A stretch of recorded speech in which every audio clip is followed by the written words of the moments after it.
I paid for my half-sister's college, but she accused me of theft and smashed my car. So I cut off her tuition, filed charges, and got my revenge. I'm a 27-year-old woman who made a big commitment to help my half-sister Jenna, a 19-year-old woman, with college. But something happened recently that made me question everything. I don't even know where to start, so I'll give you the backstory and let you decide if I'm a total jerk or not. Jenna and I share the same mom but have different dads. I'm from Mom's first marriage, and Jenna is from her second. Despite that, we've always been close, like real sisters. The whole half-sibling thing never mattered.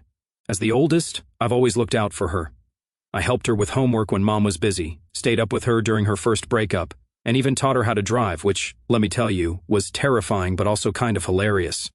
When her dad passed away last year, I was right there by her side. She was devastated, and I tried my best to be her rock. I drove her to grief counseling appointments, took her out for ice cream to cheer her up, and let her vent about things I couldn't fix.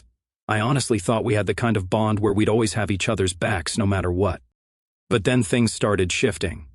Jenna went from being the sweet, bubbly kid I grew up with to someone who seemed to think everyone was out to get her. She became defensive and started blaming her friends for random stuff, like borrowing clothes and forgetting to return them, or stealing things like makeup and small accessories. She'd call me to vent about how so-and-so probably took this, or how could they betray her like that, and I didn't know how to respond half the time. Honestly, I thought it was just her grief talking, so I never called her out on it. Maybe I should have. Hindsight, right? Meanwhile, my life was on track. I'd graduated college, landed a good job, and finally started saving for postgraduate studies after years of scraping by. It felt like things were finally looking up. Then, Jenna got accepted into a local college. Everyone was thrilled. Mom was practically beaming, but financially, things weren't great for her. Losing her husband had hit her hard, and paying for Jenna's tuition just wasn't possible. So, Mom asked if I could help out. Of course, I said yes. Jenna is my sister, and family helps family. I told Mom I'd cover Jenna's tuition as long as she worked part-time to cover her own spending money. I also offered to let her live with me rent-free since the school was close to my apartment. It sounded like a solid plan at the time, but I didn't realize how much of a strain it would put on me. Here's the thing. Helping Jenna meant I'd have to cut back. No more weekend trips with friends or buying random stuff just because I wanted it. But I was fine with that. I wanted to give her a chance to focus on school without worrying about finances. I figured we'd navigate this new chapter together, like old times. When Jenna moved in, it was not what I expected. At first, it felt like a fresh start for both of us, but after a few weeks, she started hanging out with this new group of friends who just felt off to me. They were loud, careless, and just plain disrespectful. They'd show up at my apartment at all hours, acting like it was their space, not mine. I tried to be chill about it at first because, hey, she's 19, and maybe I was being too uptight. But the more I watched them, the more something didn't sit right. They gave off this sketchy vibe, like the kind of people you wouldn't trust around your stuff for too long. One time I caught one of them snooping around my kitchen cabinets, like they were looking for something. After a few nights of their nonsense, I finally said something to Jenna. I told her I wasn't comfortable with her friends coming over all the time, and honestly, they seemed a little suspicious. Her response? It's none of your business who I hang out with. Cool. Awesome. Love that for me. I bit my tongue and let it go because I didn't want to fight with her or seem like I wanted to control her life. But deep down, I was worried. Something about them felt off, like they were into something sketchy. Cocaine, maybe. I didn't have proof, so I kept it to myself. To make matters worse, Jenna wasn't exactly pulling her weight. She wasn't looking for a part-time job like we'd agreed, and she wasn't contributing to the housework either. I started feeling more like her maid than her sister. I didn't want to nag her, but it was frustrating. I was sacrificing a lot to help her, cutting back on my own spending, skipping out on trips with friends, and putting my postgraduate plans on hold. The least she could do was meet me halfway, right? Around the same time, I finally managed to buy a car. It was a used sedan, nothing fancy, but it was reliable and got me where I needed to go. I'd been saving for months, and it felt like a huge accomplishment. I called Mom to share the news while Jenna was sitting next to me on the couch, casually scrolling through her phone. Mom, I finally got the car, I said, excited. I just need a little more cash to finish paying it off, but it's almost done. Mom sounded so happy for me. That's amazing, sweetheart. You've been working so hard, I'm proud of you. Jenna didn't say anything, just kept scrolling, and I didn't think much of it. It wasn't a big deal or some kind of secret. I was just proud and wanted to share the moment. For a brief moment, I thought maybe things would start looking up. I had my car, Jenna was settling into her new life, and I figured we'd find our groove eventually. I even thought the car might be something we could bond over. A little milestone moment for me and a way to make her life easier too. I mean, I was driving her to school and on errands. It wasn't just for me. But instead of being happy for me, she started acting different, more distant, more irritable. She wasn't outright mean or anything, but her tone was off, like she had something to say but wouldn't say it. So, yeah. We were already on shaky ground before the incident that changed everything happened. We had planned a little trip to the lake to celebrate the car. Nothing fancy, just a chill day out. I thought it would be a good way to reset things, maybe talk and get back to how we used to be. Jenna seemed excited, which was rare lately, so I was looking forward to it. The morning of, we started packing up the car. I was gathering snacks and blankets while she grabbed her stuff. That's when I heard her yell from her room. It wasn't the usual annoyed or dramatic yelling I'd gotten used to. It was full-blown panic. I dropped what I was doing and rushed over, thinking she'd hurt herself or something. She was standing in the middle of her room, tearing through her bags like a maniac. Clothes were flying everywhere, drawers were open, and she looked like she was on the verge of tears. "What's going on?" I asked, genuinely concerned. "My dad's camera," she said, her voice shaking. "It's gone." Now for context, this wasn't just any camera. It was a vintage gold-plated Leica Luxus that was worth thousands, and it had been in her dad's family for generations. She told me about it before, how her dad used to take photos with it when she was a kid, and how it was one of the few things she had left of him. I knew how much it meant to her, so I immediately started helping her search. We tore her room apart, then the living room, then the car. Nothing. It was like the camera had vanished into thin air. I asked her if she was sure she brought it with her when she moved in. She froze for a second like she was considering the possibility, but then shook her head. "I had it. I was using it just the other day." I nodded and suggested we retrace her steps. Maybe she'd left it at a friend's house or in one of their cars. But the moment the words left my mouth, her whole demeanor changed. She stopped searching, crossed her arms, and gave me this look. Half frustration, half accusation.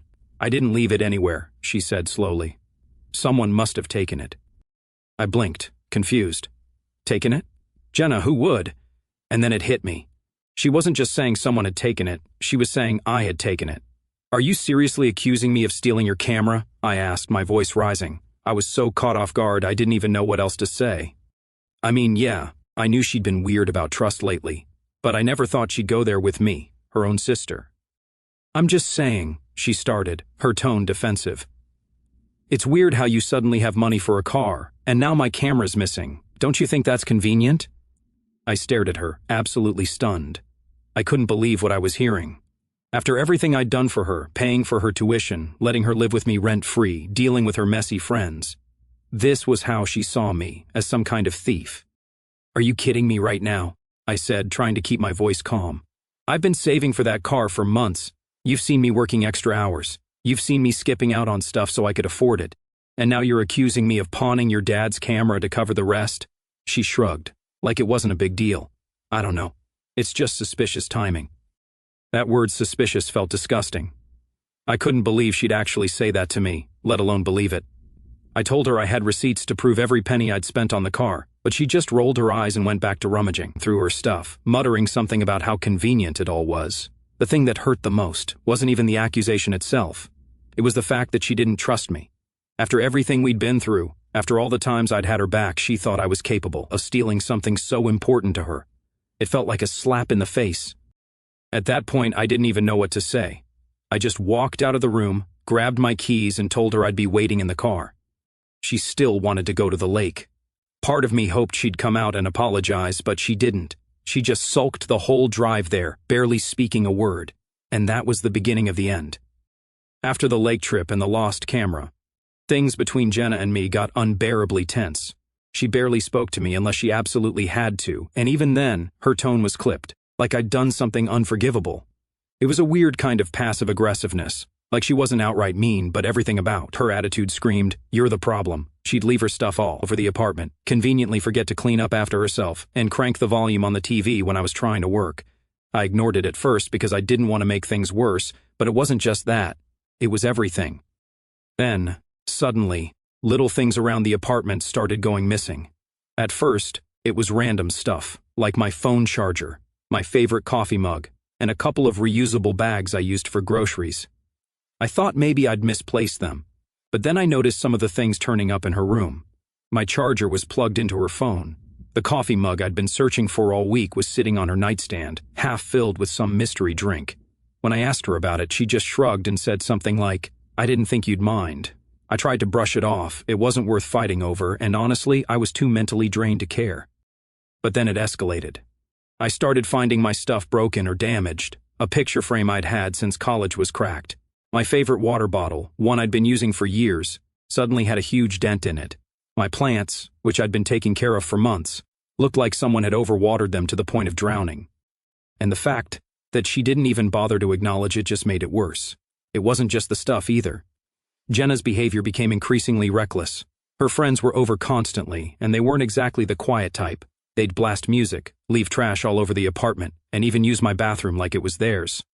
I confronted her about it later, and she rolled her eyes, like I was being dramatic. "They're my friends," she said, as if that justified everything. "Why do you care so much?" "Because this is my apartment, Jenna," I shot back. "I'm the one paying rent. I'm the one who has to clean up after them. You can't just let them treat this place like it's some free-for-all." Instead of apologizing, she just stared at me with this blank expression and said, "Well, maybe you shouldn't have invited me to live here if you didn't want to deal with my life." That sentence stuck with me. I'd invited her to stay with me so she could have a chance at a better life, so she wouldn't have to stress about rent or bills while going to school. And this was how she saw it, as some kind of burden I'd brought on myself. I didn't even know how to respond, so I just walked away. But the worst part? That stupid camera situation wasn't going away. Jenna wasn't accusing me outright anymore, but she didn't need to. The damage was already done. Every time I walked into a room, I could feel her watching me, like she was waiting for me to slip up or reveal something. It was suffocating, and the worst of all was the gossip. Somehow, the whole missing camera story had leaked out. I had a feeling it was Jenna after she told her friends, and it felt like the entire town was talking about it. I live in a small town, and everyone knows everyone's business. So the small-town gossip machine was in full force, and let me tell you, it's faster than the internet around here. I'd walk into the grocery store and suddenly feel like the main character in a bad reality TV show. You know that moment in Mean Girls where Regina spreads the rumor about Janice? Yeah, that was me, only instead of a high school cafeteria, it was aisle 5 next to the cereal. Suddenly, I was getting side eyes at the grocery store and whispers behind my back at work. Even my boss pulled me aside, not to scold me, but to get the tea. She loves gossip, but thankfully stayed out of it otherwise. At first, I brushed off the accusations because I knew I didn't take the camera. But as the whispers got louder and the stares became harder to ignore, I started to question myself. What if I had accidentally moved it? Could it have fallen into one of my bags when I was helping Jenna unpack? I replayed every moment from the last few weeks, trying to figure out if there was even a shred of truth to what she was saying. I even started searching through my own drawers and shelves just to be sure. It felt ridiculous, but the pressure was getting to me. Everyone seemed so convinced I'd taken it that I started wondering if I'd somehow made a mistake. At one point, I even started scrolling through Reddit threads to see if anyone else had dealt with something similar. Sister accused me of theft and ruined my life didn't get me a lot of results, but the comments on similar stories were a mix of cut her off and family is family, you have to forgive. Super helpful, right? I closed the app and immediately felt worse. Deep down, I knew I hadn't done anything wrong, but it didn't take long for Jenna's dad's family to get involved. They were furious, of course, and they didn't bother to hear my side of the story. I got phone calls from relatives I hadn't spoken to in years, all demanding to know how I could do this to Jenna. They called me selfish, untrustworthy, and a terrible sister. I tried to explain that I didn't take the camera, but they weren't interested in listening.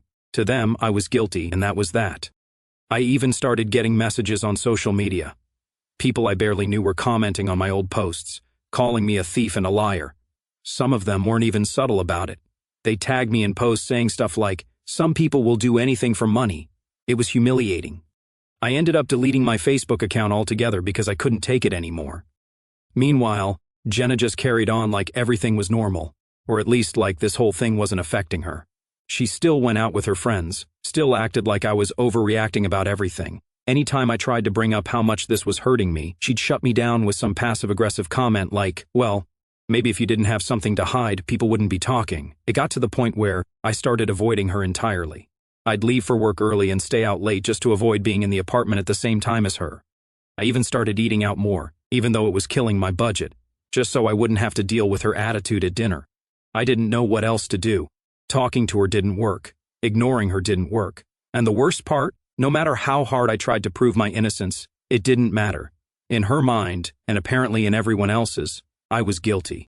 I tried to talk to Mom about it, hoping she'd help me figure out what to do. But even she seemed hesitant to get involved. "She's been through a lot," Mom said, like that excused everything. "Maybe she just needs some time to calm down." "Calm down?" I snapped. "She's accusing me of stealing, Mom. She's trashing my apartment. She's letting her friends treat this place like a frat house. How is that okay?" Mom sighed, the kind of sigh that says she's too tired to deal with this. "I'll talk to her," she said eventually. "But you need to be patient. She's still grieving." I wanted to scream. Patience? I'd been nothing but patient. I'd bent over backward for Jenna, and this was how she repaid me. I knew Mom was just trying to keep the peace, but it felt like she was siding with Jenna, even if she didn't mean to. Things kept escalating until, finally, I reached my breaking point. It all came to a head when one of Jenna's aunts from her dad's side called me. I hadn't spoken to this woman in years. Honestly, I couldn't even remember her name. But she came in hot.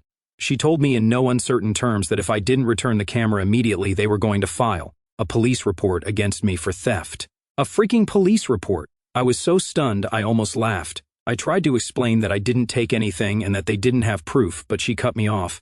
"We don't care about your excuses," she snapped. "You've disrespected our family, and we'll make sure you face the consequences." That call lit a fire in me. I was done being quiet, done being patient, and definitely done letting Jenna drag me through the mud. This wasn't just her petty gossip anymore. This was serious. If they went through with this report, it could wreck my job, my reputation, everything. When I got home that evening, I was ready to put an end to it. I went straight to Jenna's room and threw the door open. She was lying on her bed, scrolling through her phone, like she didn't have a care in the world. Seeing her so calm, like she wasn't out here destroying my life, made my blood boil. "We need to talk now," I said, trying to keep my voice steady. She didn't even look up.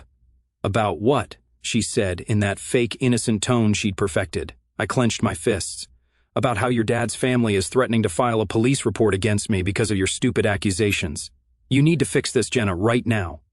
She finally looked up, raising an eyebrow, like I was the one being unreasonable. "Why should I?" she said with a shrug. "It serves you right."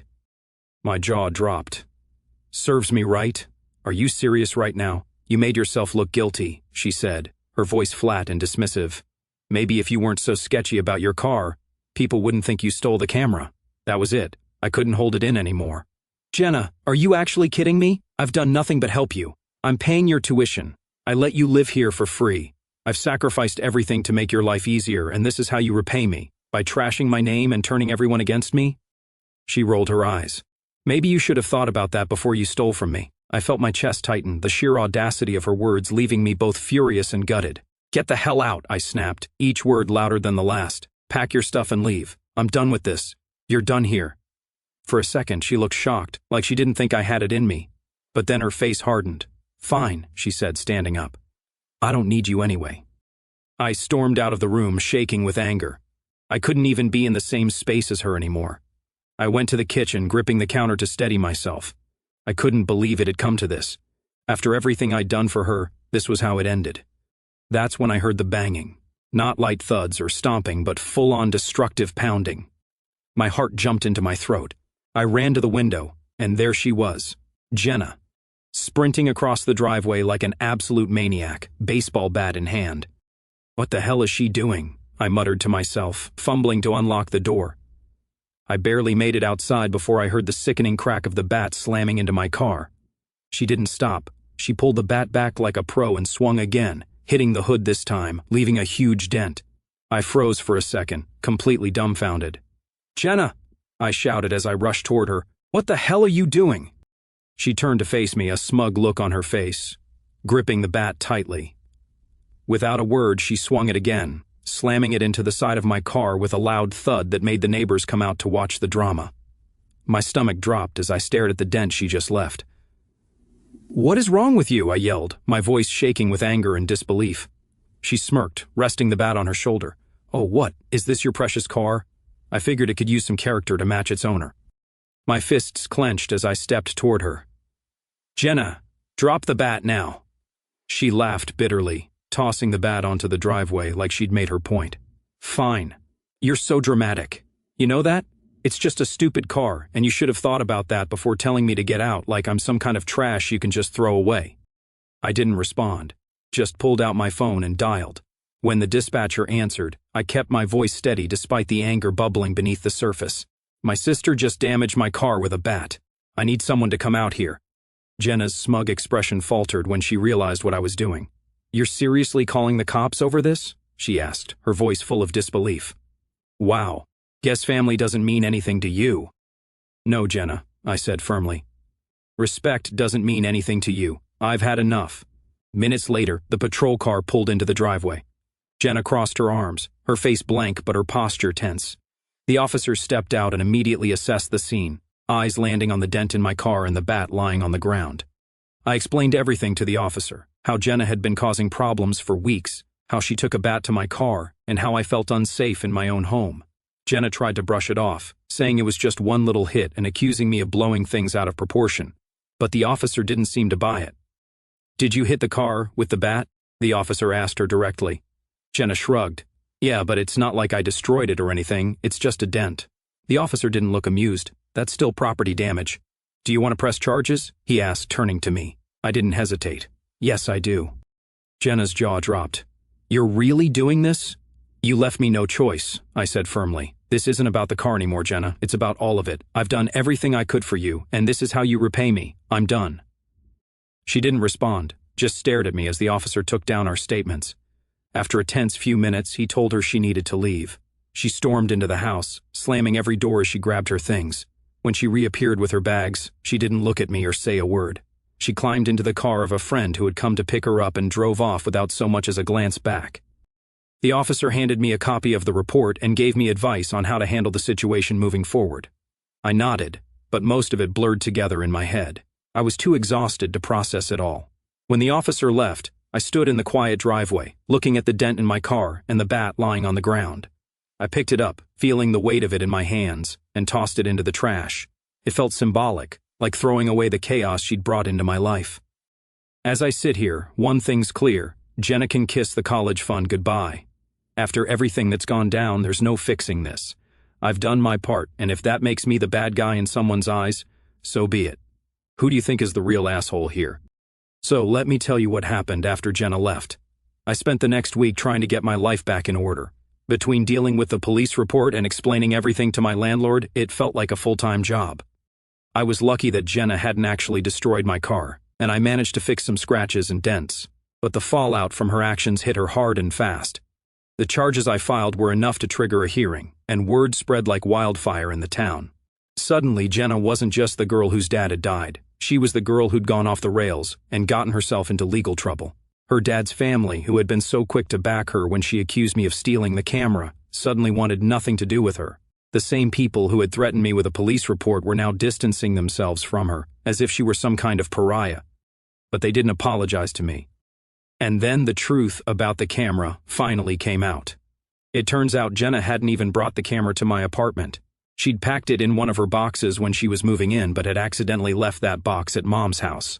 Mom found it while cleaning out the guest room, buried under some old clothes and papers. She called me the moment she found it, her voice a mix of relief and guilt. I don't know what to say, Mom said. I should have checked sooner. This whole mess could have been avoided. I was too stunned to feel angry at that moment. The camera, the thing that had started this entire nightmare, had been sitting safely at Mom's house the whole time. When Jenna found out, she gave what could barely pass as an apology. I was stressed, okay? She said when I confronted her about it. You have no idea what I've been going through. You should have understood. Understood? I snapped. You accused me of stealing, trashed my name, tried to destroy my car, and now you're telling me I should have understood? Are you kidding me? She didn't have a real answer. She just muttered something about how she'd been overwhelmed and walked away, like that was supposed to make it all better. But the damage was already done, and Jenna was starting to feel the consequences of her actions. The charges I filed meant she now had a record, which didn't exactly help her chances of finding a part-time job to pay for school. And without my help covering her tuition, she couldn't afford to stay enrolled. She ended up having to drop out entirely, which only fueled the gossip around town. Her friends, the same ones she defended so fiercely when we were living together, disappeared almost overnight. I guess it's easy to hang around when someone else is footing the bill for your fun, but as soon as things got tough, they all bailed. Jenna was left with nothing but the mess she'd made. The fallout even reached social media. People who had jumped on her side when the rumors first started were now posting vague apology statuses like, "Wow, some people really know how to ruin their own lives." It was petty, but honestly, I didn't feel bad for her. She brought this on herself. Mom tried to mediate, as always, but even she was running out of patience with Jenna. "I love her, but she needs to learn," Mom said one evening when we were on the phone. "She's burned every bridge she has. She has to figure this out on her own." I knew Mom was struggling with guilt. She always does when it comes to Jenna. But I couldn't bring myself to feel the same way. I'd given Jenna every chance to fix things, to take responsibility, and she'd thrown them all away. Eventually, Jenna moved in with one of her old high school friends who lived in a rundown apartment on the edge of town. From what I heard, it wasn't exactly a great situation, but it was all she could afford. I didn't reach out, and neither did Mom. As for me, life slowly started to return to normal. The gossip around town died down after a while, and people at work finally stopped giving me side eyes. I even managed to repair some of the relationships that had been strained during the whole ordeal. But things between me and Jenna, they were beyond repair. Every now and then I'd hear updates about her from mutual acquaintances, how she was working odd jobs to make ends meet, how she'd burned bridges with even more people, how she seemed to be stuck in a cycle she couldn't break out of. The last time I saw her was a few weeks ago at the grocery store. She looked rough, eyes hollow, jittery movements, and a worn-down expression that wasn't like her at all. She glanced at me briefly, and for a second, I thought she might say something, but then she just turned and walked away, her steps unsteady, like she couldn't get out of there fast enough. I don't know if we'll ever repair our relationship. The person she's become, I don't even recognize her anymore. I've started saving for my postgraduate plans again, slowly but surely. The car, thankfully, is still in one piece, and I've even started taking weekend trips with friends again, something I haven't done in years. Do I regret helping Jenna in the first place? Not at all. But I do regret letting her walk all over me for as long as she did. Sometimes loving someone means knowing when to step back.